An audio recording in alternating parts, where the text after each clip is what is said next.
السلام علیکم ورحمۃ اللہ وبرکاتہ۔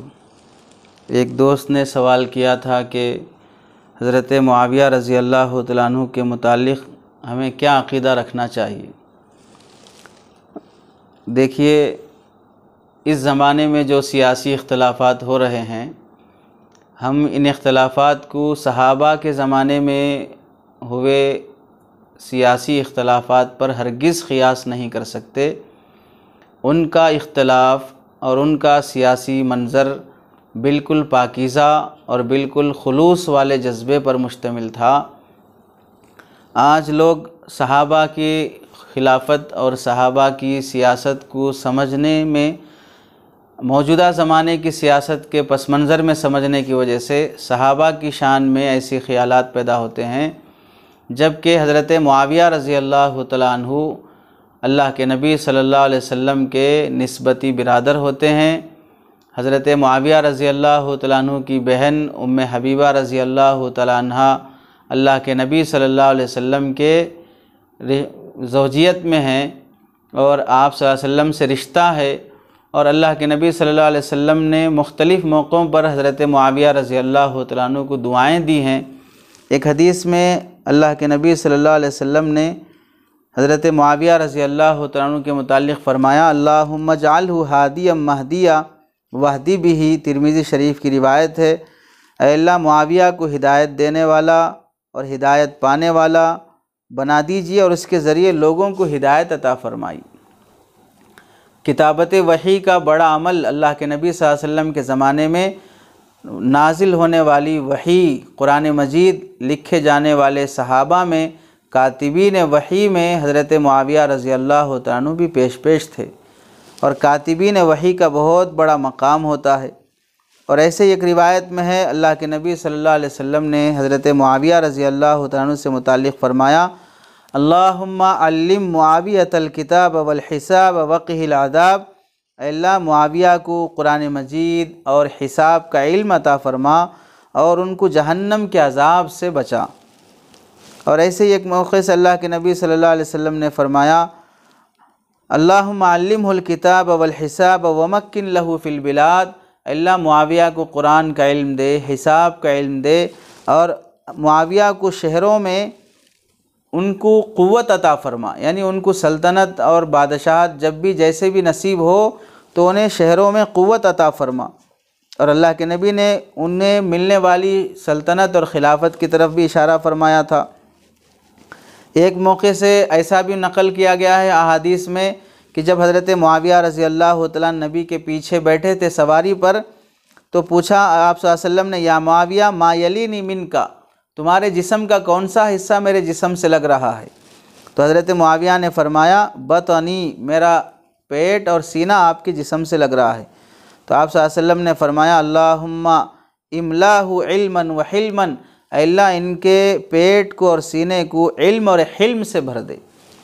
اور ایسے ہی ایک موقع سے آپ صلی اللہ علیہ وسلم نے فرمایا، ما رأیت احدا ابعد بعد رسول اللہ، حضرت ابو الدرداء رضی اللہ تعالیٰ روایت کرتے ہیں کہ میں نے رسول اللہ صلی اللہ علیہ وسلم کے بعد رسول اللہ صلی اللہ علیہ وسلم کی نماز کی سے مشابہ، نماز کی طرح پڑھنے والا کسی کی نماز نہیں دیکھی جیسا کہ میں حضرت معاویہ رضی اللہ تعالیٰ عنہ کی نماز دیکھتا ہوں، یعنی اللہ کے نبی کی نماز جیسی تھی ویسی نماز پڑھنے والا میری نظر میں حضرت معاویہ ہیں، یہ حضرت ابو الدرداء رضی اللہ تعالیٰ فرماتے ہیں۔ ابن عمر رضی اللہ تعالیٰ عنہ حضرت معاویہ رضی اللہ تعالیٰ عنہ کی سیادت اور قیادت اور ان کی سلطنت کے زمانے کی بہت تعریف فرماتے تھے۔ ابن عباس رضی اللہ تعالیٰ عنہ سے روایت ہے کہ نبی کریم صلی اللہ علیہ وسلم نے مجھے فرمایا، اذهب فادع لمعاویہ،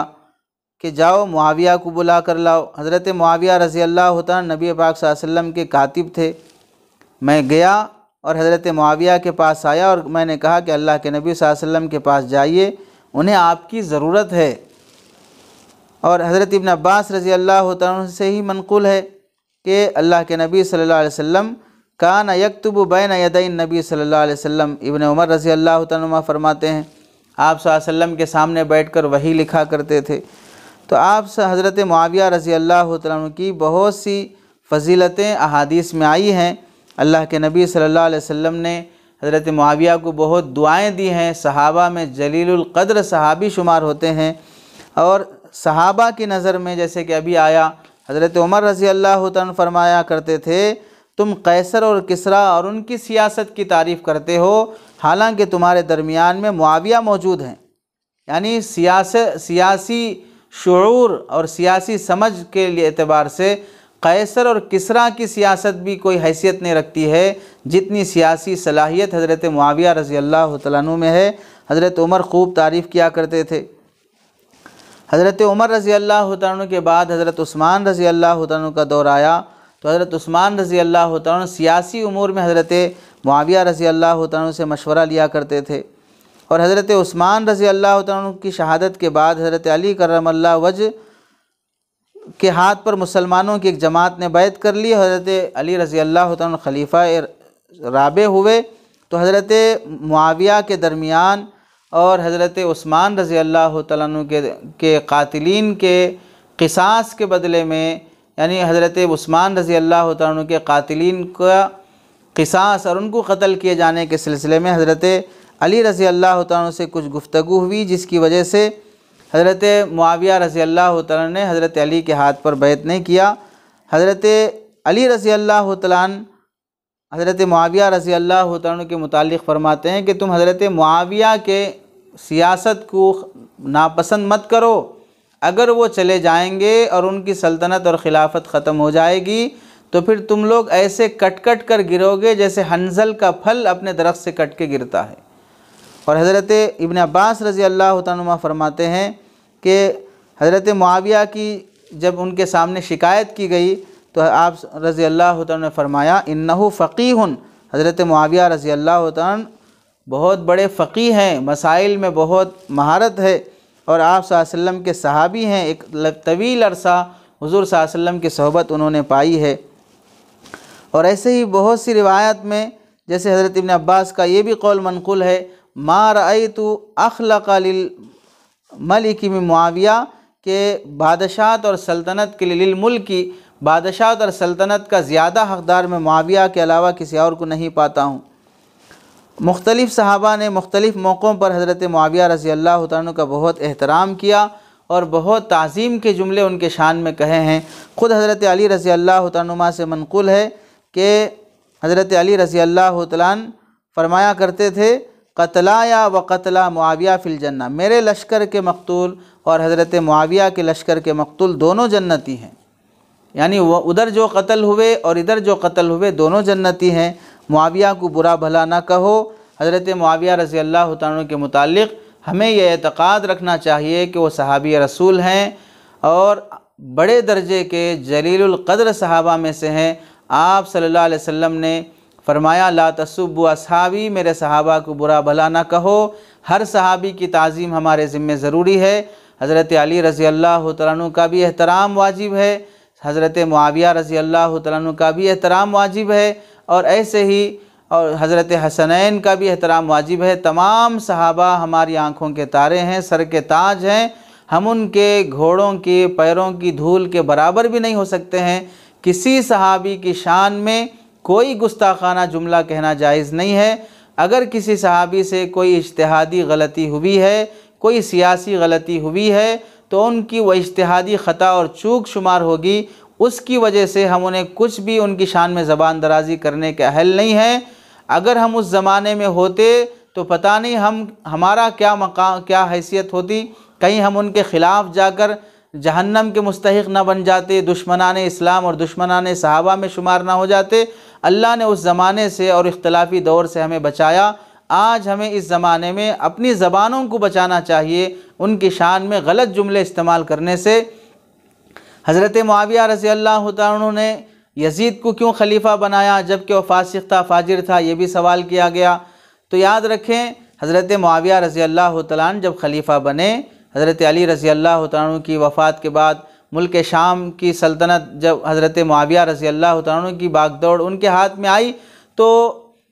مشورہ کیا گیا، اور اس وقت یزید کا فسق و فجور ظاہر نہیں ہوا تھا۔ چنانچہ یزید کے متعلق جو بھی کتابیں لکھی گئی ہیں، الحمدللہ احقر نے بھی کتاب لکھی ہے یزید سے متعلق، اس میں بھی اکابر کی جو تحریرات نقل کیے گئے ہیں اور البدایہ والنہایہ کے حوالے سے، تاریخی کتب کے حوالے سے یہی بات اس کا خلاصہ اور یہی ملتی ہے، معاویہ رضی اللہ تعالیٰ عنہ کے سامنے جس وقت یزید کو ولی عہد بنایا گیا تھا، امیر بنایا گیا تھا، اس کا فسق و فجور ظاہر نہیں ہوا تھا، اور سیاسی شعور اور حضرت معاویہ رضی اللہ تعالیٰ عنہ کے بعد سیاست کا اہل اور سیاست کو سنبھالنے کی ذمہ داریاں اور خوبیاں وہ سب اس کے اندر موجود تھیں۔ دراصل بات یہ ہے کہ حضرت معاویہ رضی اللہ تعالیٰ عنہ نے اپنے بعد حضرت حسن رضی اللہ تعالیٰ عنہ کو خلیفہ بنایا تھا، ولی عہد بنایا تھا، لیکن اتفاق ایسا ہوا کہ حضرت حسن رضی اللہ تعالیٰ عنہ کی حضرت معاویہ رضی اللہ تعالیٰ عنہ کی زندگی میں ہی وفات ہو گئی۔ جب حضرت حسن رضی اللہ تعالیٰ عنہ کی وفات ہو گئی تو اس کے بعد حضرت معاویہ رضی اللہ تعالیٰ عنہ کی نظر میں یزید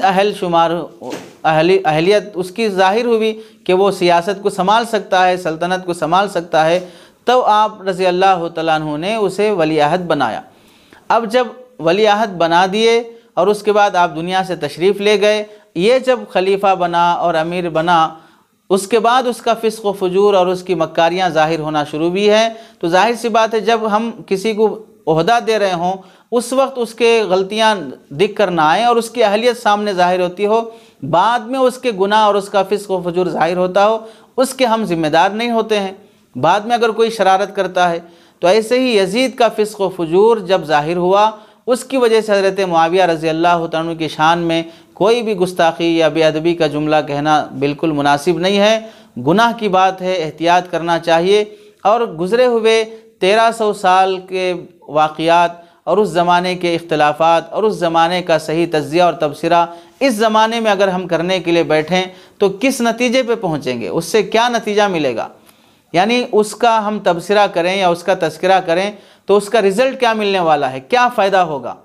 حضرت معاویہ رضی اللہ عنہ کے اجتہادی خطا کا، یزید کے فسق و فجور کا، یا حضرت معاویہ کے شان میں کچھ غلط جملے کہنا اور حضرت معاویہ اور حضرت علی رضی اللہ عنہ کے مابین اختلافات اور ان جنگوں کا تذکرہ کرنا صرف ہمارے علم میں اضافے کے علاوہ ہمیں کیا فائدہ دے گا بتائیے؟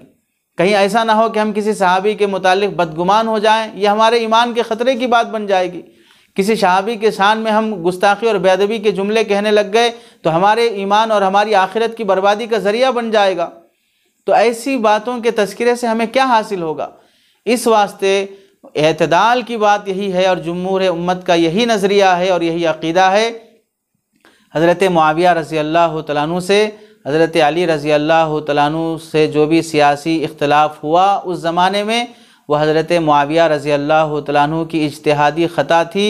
باقی آپ صحابی رسول ہیں، قابل احترام ہیں، پوری عظمت اور احترام کے مستحق ہیں، کوئی بے ادبی کا جملہ کہنا جائز نہیں ہے۔ ان سیاسی اختلافات میں حضرت معاویہ رضی اللہ تعالیٰ عنہ کے مقابلے میں حضرت علی رضی اللہ تعالیٰ عنہ حق پر تھے،